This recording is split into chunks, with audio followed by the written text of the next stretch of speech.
Hello and welcome to the Local Leaders Podcast. I'm your host, Jeff Johnson. The Local Leaders Podcast provides a platform for successful business owners to share their stories, their experiences, their advice, and their ideas in order to help our listeners achieve more success in their business and in their lives. Get ready, another great show is coming up.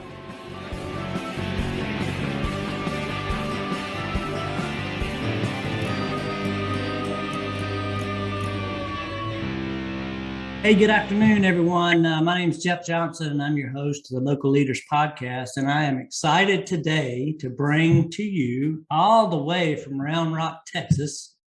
And as you can tell, I'm a North Carolina guy, so it's a good haul down to Round Rock. But we have Sara Freeman of Craft and Racked with us today. And I want to say welcome, Sara. Thanks for coming on the show. Thanks for having me, Jeff. Well, we're thrilled to have you. I know it's you've got your hands full, running the business, and we appreciate you taking a little time out to share a little bit about yourself and your business. I almost said restaurant, but it's more of a wine bar, right? Yes, sir, we are. Thanks for having us again. We are a wine bar in Round Rock, Texas, about 10, 15 minutes outside of downtown Austin. So just a quick hop from the capital. And we've been in business since 2019. We took over an existing wine bar that wasn't doing so well. The previous owners were going through a divorce, and in the First Wives Club style, they sold it. And we were fortunate enough to pay cash for the business, which is one of the reasons why we've been able to stay open through this whole COVID shutdown. My husband and I have always been entrepreneurs. We've had small businesses, from vending machine companies to an Amazon distribution business.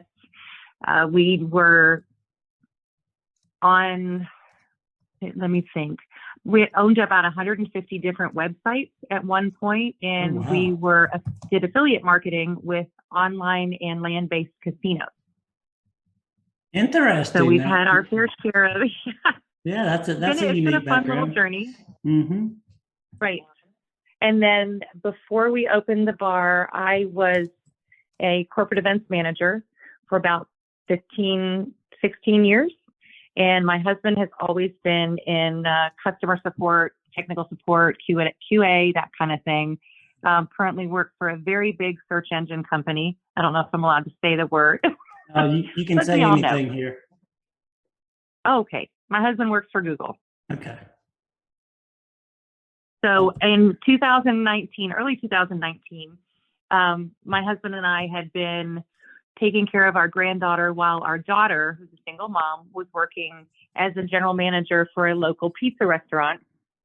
She was putting in 70 plus hours a week. We had gone back to work when her daughter was about 6 weeks old. Mm-hmm. So we had her, 5-6 nights a week. And after watching our daughter struggle through this and not really being, there as much as she wanted to be, my husband and I talked and said to her, if we bought a restaurant, would you come and be the general manager? And, as the years go by, we will start to give you a percentage of the company. So, that's going to be your legacy. Mm-hmm. We don't want to stay in it forever. And we want you to be able to have something that you can pass on to your children as well. So we did that. And as promised, she works no more than 50 hours a week, generally right around 40. And her daughter is able to be up there with us often. It's been fantastic because I get to see my daughter 5-6 days a week, and she gets to spend a lot more time with her daughter. And it just has built a much better relationship with all of us. And it's been great. So neither of us really had much experience at all in wine. I'm not a drinker at all. So I chose years ago that because of family history, I wasn't going to drink. And now I end up tasting things.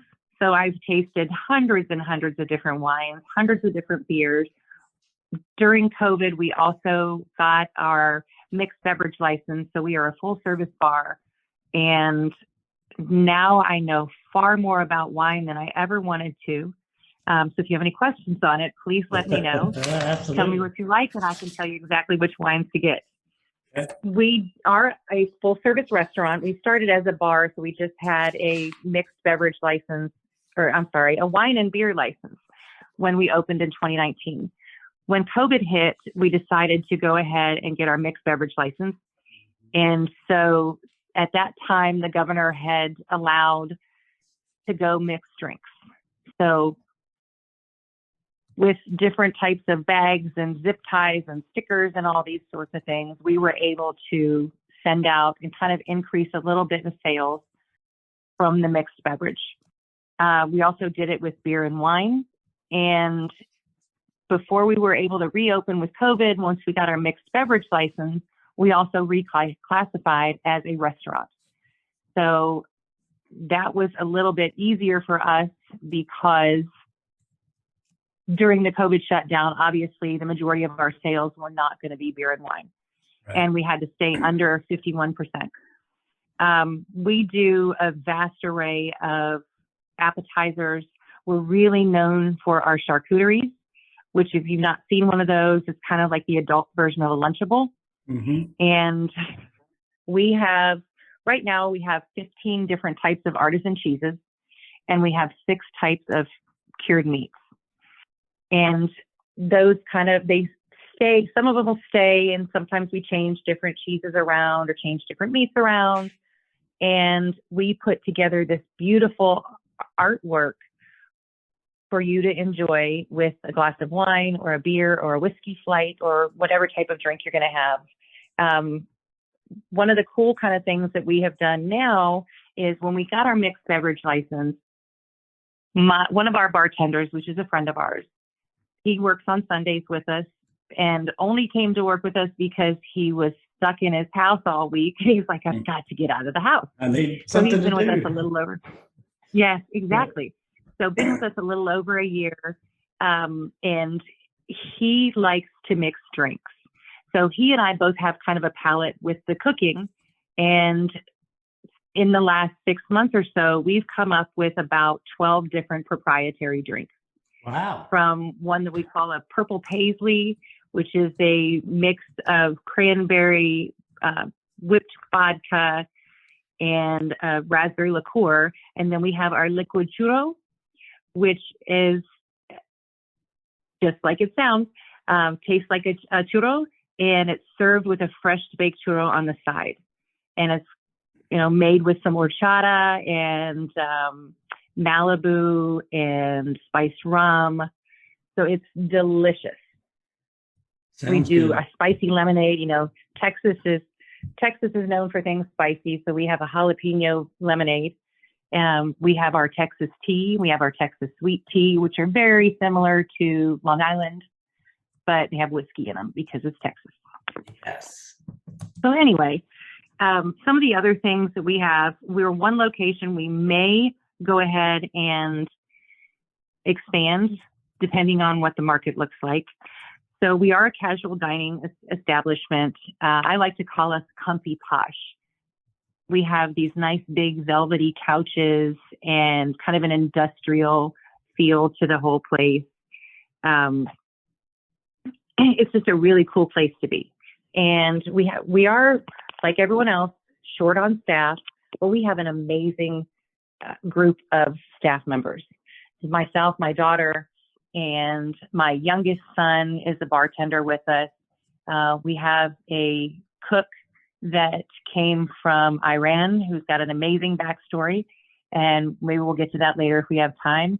We have another bartender who came in on a whim, and then we have our bartender that's a friend of ours. And between the 5 of us, we get through all 40 plus hours of the week. One of the things that we do really like to make known is how much we really value our customers.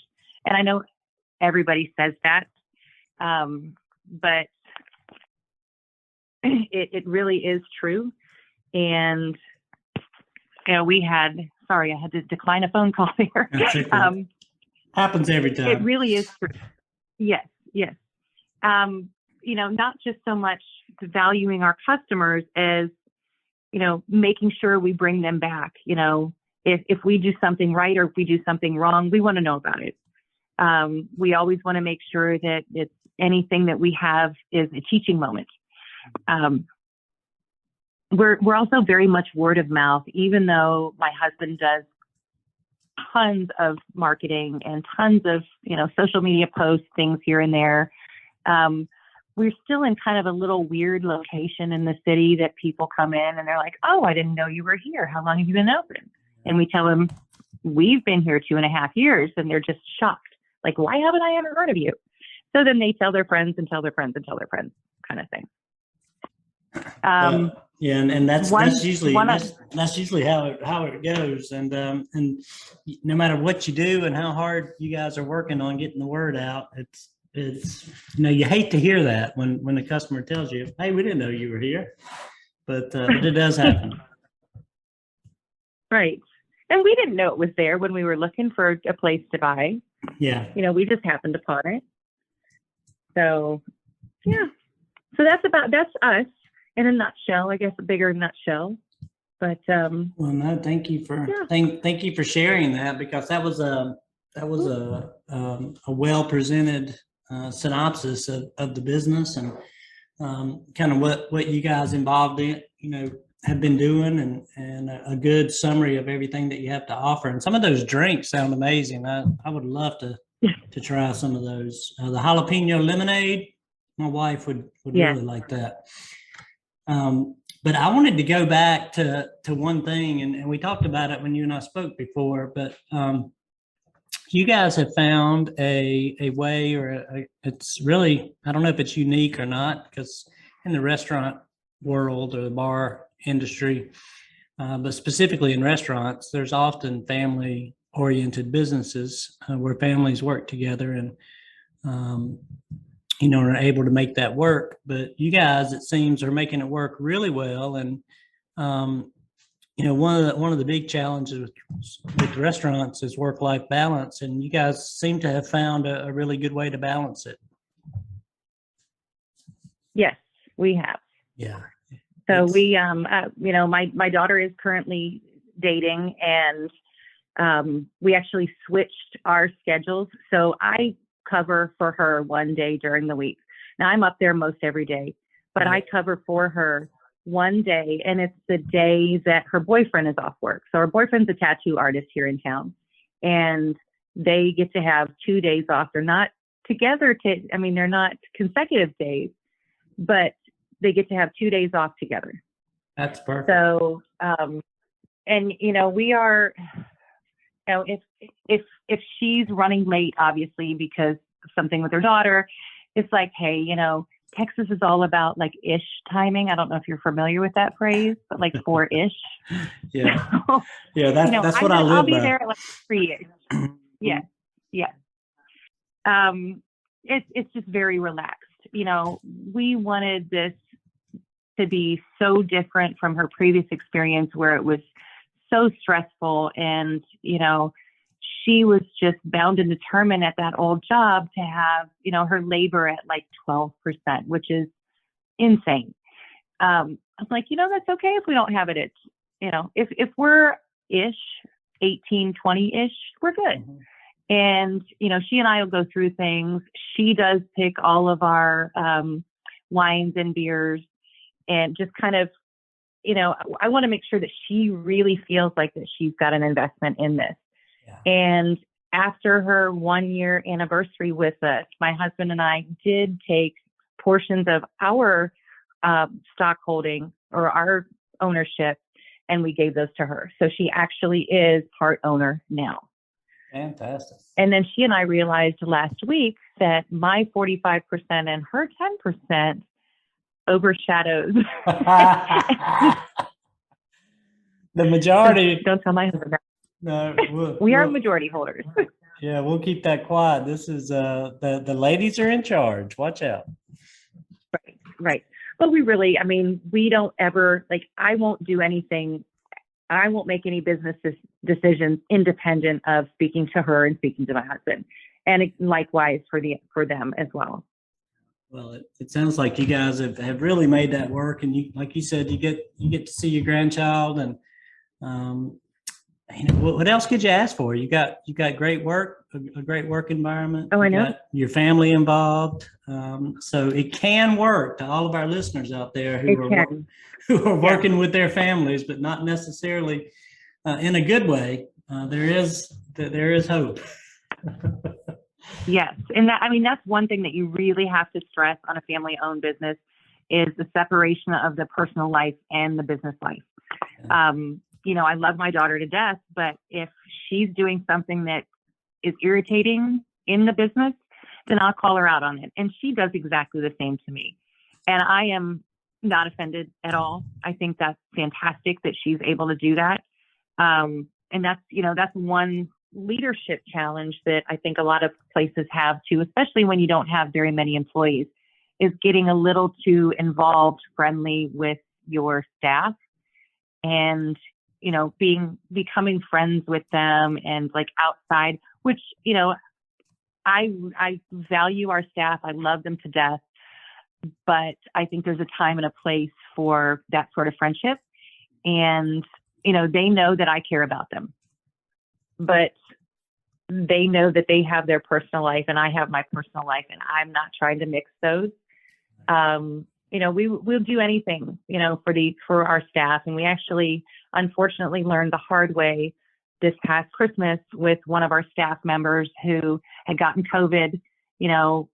She had to take a month off. She had she was a single mom with kids, and over Christmas. So my husband and I decided we're going to step up and we're going to make sure, because she couldn't even go Christmas shopping, we're going to make sure her kids have Christmas. So we went and, got some gifts and things, got some food and took it over and dropped it off. And within just a few weeks, it was kind of like, I'm not sure what happened, but we did these fantastic kind of things for her. And then she was like, well, thanks a lot. Appreciate it. See you later, kind of thing. So we got kind of burnt on it. And not to say that we wouldn't help out any of our employees again, which we would, but we just, have to make sure that as leaders there, that we are really watching those boundaries. Yeah. Yeah, that's a challenge for any business, and especially when there's family or friends involved. Right. Some people just have a hard line there that they're not going to work with either. And that's a safe way to go, but it certainly is not a family friendly way to go. So True. thank you for sharing that that perspective and bringing up that point, because that is a challenge in running a business, and we've all been there and probably had a friend or family member involved in something, and you have to have really clear lines and not take things personally. So again, that was a good point. Hey, let me take you back to when you guys acquired the Craft and Rack. If I recall correctly, and I think I do, the business was being sold because it wasn't doing so well. And not that I want to go back and figure out why that was, but what did you guys do differently with the restaurant, and were there any significant challenges? So I'm sure there were. Can you share a couple of the challenges that you had with kind of getting the business restarted? Yeah, sure. So when we were looking at the business, the couple that had owned it was, like I said, going through a divorce and really just needed to get it off their hands. So we stepped in. We paid cash for the business. So that was one reason that we've been able to stay open through the COVID, is we didn't have that debt incurred originally. Right. One of the things initially that we did was we restocked the alcohol. As odd as that sounds, the choices when we got in there were very limited. And, there were maybe 10 different types of wines and 3 or 4 different beers. We currently have about 100 different wines on our menu, and we have 15 beers on tap. And we make it a point to always have, always be consistently in stock. One of the things that has really helped us out is the marketing that my husband has done. And he kind of took it upon himself to learn about different social media marketing, mostly Facebook, because the crowd that our target audience is generally professionals between about 25 and 55. That's kind of who we end up seeing. Mm-hmm. And those people, the majority of the time, the social media platform that they're going to pick is Facebook. And so watching a lot of different YouTube tutorials, getting in Facebook groups with other small business owners, with other small restaurant owners, watching things like Bar Rescue with John Taffer is one of his favorite shows. Yeah. Just to kind of see what different things that we could do to set us aside from other places. Wow. So we do several different marketing things throughout the year. We've done a lot of different things for charity. We're in the Chamber of Commerce. We're in smaller groups. We've gone to other businesses. During the COVID shutdown, we reached out to a few different homeowners associations in the area to try to do like a wine and cheese night where we would deliver a do-it-yourself charcuterie and have them pick up a bottle of wine so they could have their, so there was some semblance of normalcy with that. Right. During the COVID thing, we had to kind of switch verticals on what we were doing as far as takeout stuff. Well, yeah, go ahead. I'm sorry. Oh, no, go ahead. I'm sorry. No, I need to let you talk and not interject. I was just going to say, switching up to the, carry out, delivery, pickup kind of model is difficult because traditionally you wouldn't go to a wine bar and think takeout, right? Right. Exactly. Yes. And, as much as we hate to hear the little dinging things, the Uber Eats and the DoorDash and Grubhub, those tablets have really, really helped us. We went from 50% uptick in February of 2020 and 90% down the next month. So it was this drastic change. And initially when we got closed for COVID, we were just trying to figure out how are we going to survive the next few weeks, couple months, just even to make sure that we can, pay our rent, pay our utilities, pay any, things that we have outstanding, like our wine orders, things like that. So, I don't know how it was the rest of the nation, but in Texas, everybody was going out to our HEBs, to, Walmart, and just taking everything off the shelves. Supply lines were so disrupted. It was unbelievably difficult to get, fresh meat, milk, any vegetables, things like that. So we went to our suppliers and said, what can you do for us? What can we get that we can pass on to our community? So we were buying raw meat in bulk, and we were buying milk in bulk, eggs in bulk, vegetables, pasta, anything that we could find that was hard for our customers and our community to get on the shelves at the grocery stores. We were repackaging it. And, we do pay a little bit less than the average customer in a grocery store. Mm-hmm. So what we were doing is taking that, the ground beef would cost us $3.99 a pound. So we were putting it on our menu or selling it at $4.40. So we were doing 10%, just enough to make a little bit of money, keep the cash flowing, and make sure that our community had what they needed. Yeah, so that really helped us out. And then we went to our DIY charcuterie. So we had all these people come in. We have these fabulous presentations that we do on these little slate boards. It's all your crackers and your cheeses, your accoutrement with the nuts and the jams that we get from Round Rock Jelly Company here in our own little city. And we individually bagged everything and sent it out that way, and then had a little contest. Order your DIY charcuterie in the month of May through June. Send us the picture, and we're going to pick which one we think is the most beautiful out of the group, and then you get a small gift card.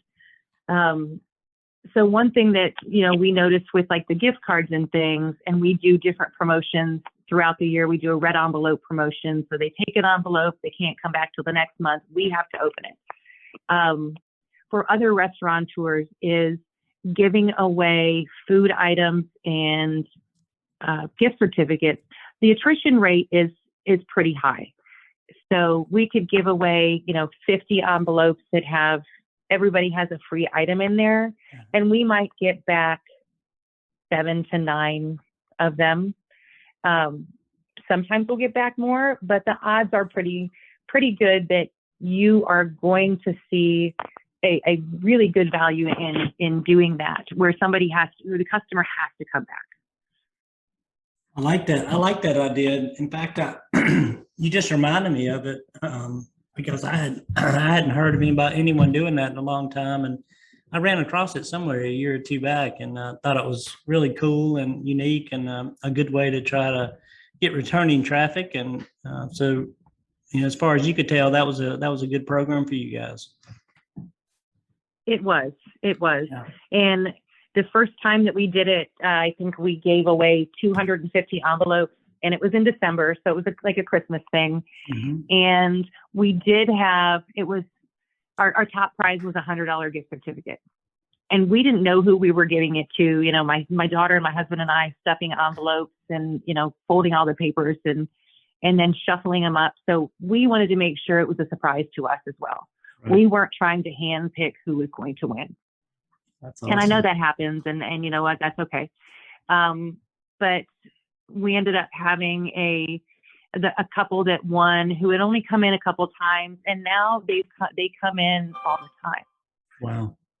So it's really gotten us, I think that John Tapper talks about, and not that I'm a fan of his, okay? He talks about retention of customers, like first time visit, second time visit, third time visit, and that kind of equals a lifetime kind of visit. Yeah. That's what we see is, we'd love to have people back. We love it when people come in that are new. We love it when people bring their friends and, I got to tell my friends about this. We really try to make sure that everybody just feels so welcome in there. And it's kind of, you go somewhere new and you're just so hesitant to try to figure out what's going on and figure out even the staff. And, I went through a few weeks ago a training and received my mental health first aid certification through our county here.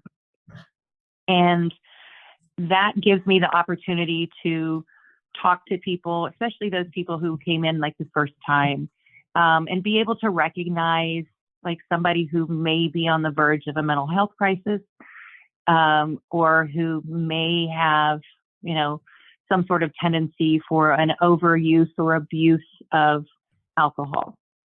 And it's not anything that we are supposed to diagnose somebody. We just stand there, we talk to them. It's kind of like a triage, but without the medical background. So talking to them, I did get to use that a few weeks ago. We had a gentleman that came in and we weren't sure if he was having a medical or mental health crisis. It turns out he was just really, really intoxicated when he walked in, and we were able to call a mental health officer with our city police, and they were able to come and help him. So it's very rewarding when you get to do things like that. And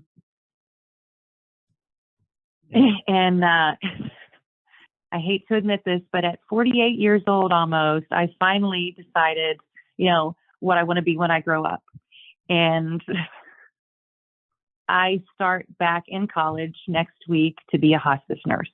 That is. So that's totally kind of a different outside of the restaurateur thing. But, you know, it's never too late. Yeah, well, it's a great piece of advice, and especially the it's never too late piece. It's never too late to chase your dream, and you know, whether that be starting up a restaurant or going into childcare or going, you know, over on the hospice side. I mean, what greater calling is there than that? And so, you know, we're very thankful to have people like you in our communities who, you know, care and are actually acting on that and making a difference in other people's lives. So thank you for that. Sure, absolutely. I know college is probably scary, huh? It is. And it was kind of, you know, I went to go sign up for classes and I called my mom. I said, I think the universe is not on my side. Everything I need to take this semester is closed or it's on a wait list. And she's like, you know, it'll be okay. I went back the next day and it was like, voila, everything was opened up. Oh, wow. So I was like, okay, good. I'm good. Yeah, that's good. That's you know, good. one of the other things that I wanted to tell you about is one of the ways that we really measure success for us is the kind of impact we have on our community. And, you know, North Carolina is familiar with some winter inclement weather. Texas, not so much.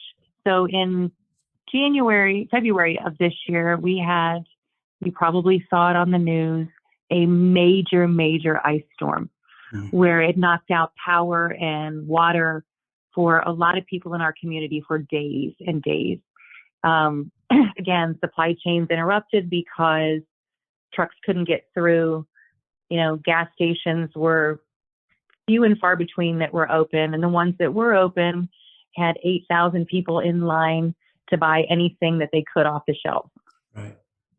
So at our house where we live in Pflugerville, we still had water, and thank God we have gas appliances because we still had our fireplace on. We were still able to cook. We didn't have electricity, so we weren't able to see at night other than all the candles. And thank God my husband loves to buy me Yankee candles for my birthday and Christmas every year because we went through like 20 of them in 3 days. Oh, gosh. But our restaurant still had power and water, and, you know, we still had plenty of food because we had stocked up. So what we did on those couple of days is we put a message out to Facebook. We put a message out on a couple like Nextdoor and a couple other of the social media platforms. If you are in need, come have a meal or just come inside and get warm. You know, our 10-minute drive took us like 45 minutes, but we wanted to make sure that we were there so we could open. And in 2 days that we were open, we were able to feed over 100 people. Wow. And, you know, we just said, if you can afford it, that's fine. If you need to wait till another time, that's okay. There's no questions. And we had families that had, we had families, 4 or 5 kids that would come in, you know, mom with a couple kids or dad and, a couple other people. And, you know, they say they were ready for the check. And I said, hey, you don't need a check today or, something to that effect. We're happy to help here. And some people will be like, no, I'm going to pay for it. And some were like, oh, thank you so much. We appreciate it. So, it's things like that where it speaks to the level of community commitment that we have. And, we're just so much about the experience, making the community a better place. We have a very large LGBTQIA community. And, we had where in Texas, all of the bars that catered to that community had been closed. So we're like, hey guys, come in and feel like you're part of something. Come in and feel like you're not excluded, like you're not judged, that you are accepted for who you are. We don't give a damn who you love. Just come in. And the response that we've had from that community is amazing. and then other people kind of see, how we just, we're from Texas. We just love everybody. That's how it is. Yeah, that's those are great stories, and I'm sure our audience and I specifically appreciate you sharing that and all the things that you've done to help in the community, and things that you will do with your newfound training once you get college going again.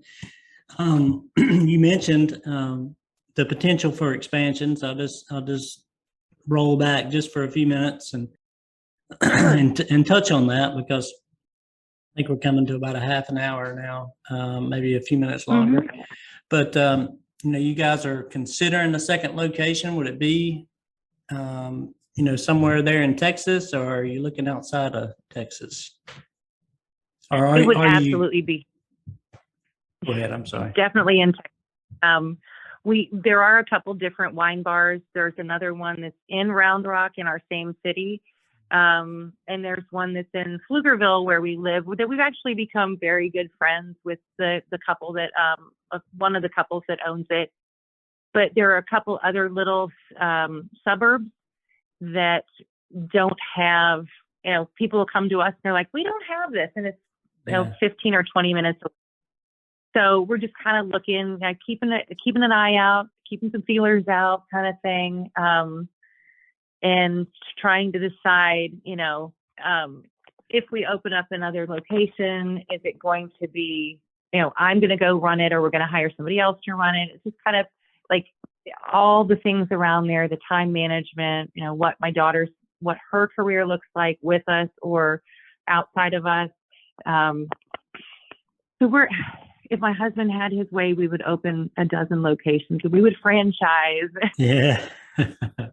That was what I was wondering, if you thought of that option, because that's a whole nother business model, and it is, yeah, and a whole lot of work to get ready for it, but it's certainly an option. And as other owners and whether it be restaurants or other businesses are looking to open up their first shop or looking at expanding, the economic conditions are certainly something we have to take into consideration, with the cost of money, the cost of real estate, today, and with some uncertainty in the marketplace, especially for restaurateurs around food shortages and staffing and things such as that. You really have to take a hard look these days. But you can certainly do it, because we talked to numerous smaller companies who are continuing. There was a lull initially during COVID, but they're continuing to expand today and finding a way around those challenges. So I encourage our listeners, if that's your ambition and you've got the economic stomach for it, for the risk, then go for it. Chase that dream and don't ever stop. Right, exactly. And, one piece of advice I would have for other people that may be looking to get into this, or as a restaurateur, small business owner, or just as a local leader, is lead with your heart and your head. But most importantly, lead with your heart. People will naturally be drawn to you if they know that you truly do care about what you're doing and you truly want to have an impact on whoever you serve. I think that's excellent advice. And, there's so many different ways to lead, and all leadership is a whole nother topic, and we didn't even really delve into it too much here today, but maybe we'll come back and catch that on the next round when we're talking about your fifth location. Fantastic. Yeah, and you'll make it all the way up here to North Carolina at some point. Yes. Yeah, well, it's been a real pleasure talking with you, and I appreciate you coming in with so much good advice and ideas, and sharing your story of the challenges you guys faced with your business, having just opened in 2019 and immediately kind of running into COVID head on. That there were a lot of companies who were not able to make the shift or the pivots that were needed to pull it off. And for those folks who might be listening, we hope you'll start that next project and jump back in it and keep on going, because you don't want to stop. Never stop. Keep going hard. And we hope you'll find your way to your success. But Sara, you've been awesome. Thank you so much for sharing with us today. Any final words you wanted to put out there before we conclude? 1 second. I think I lost you there. That's okay. You back now? I am back. Yes. Yes. I don't know what happened. Yeah, that's okay. I was just doing my little talk there, and I was just going to ask. I was thanking you for being on and for sharing your experience and your story and all the expertise that you built over the last few years of dealing with the challenges of starting up and running, and we just appreciate it. And thank you very much for being on our show today. Absolutely. And Jeff, I really want to thank you for letting me come on and just talk my little heart out and tell people about, what we've been through, and hopefully encourage some other people to either get into the business or to keep moving forward through the difficult times that we have going on right now. Very well said. And you've got a big, beautiful heart, and everyone, we all thank you for that. And I'm sure your community is so happy to have you and your family. And we're talking again today with Sara Freeman of Craft and Rack in Round Rock, Texas. And if you haven't been there yet and enjoyed some of the wonderful flavors that they've got cooking up there every day, get yourself down there and enjoy a glass of wine or one of these specials. And again, I'm stuck on the jalapeno lemonade. I'll send you the recipe. You may have to open up a new revenue source and start bottling that stuff and shipping it around the country. Yes. That's always an option. But anyway, if you haven't been down, go see Sara and the family and enjoy some time with them. I'm sure it'll be well worth your time. So thank you again, Sara, and for all of our listeners, we thank you for joining the Local Leaders Podcast. I am Jeff Johnson, and I look forward to seeing you next time. Thank you.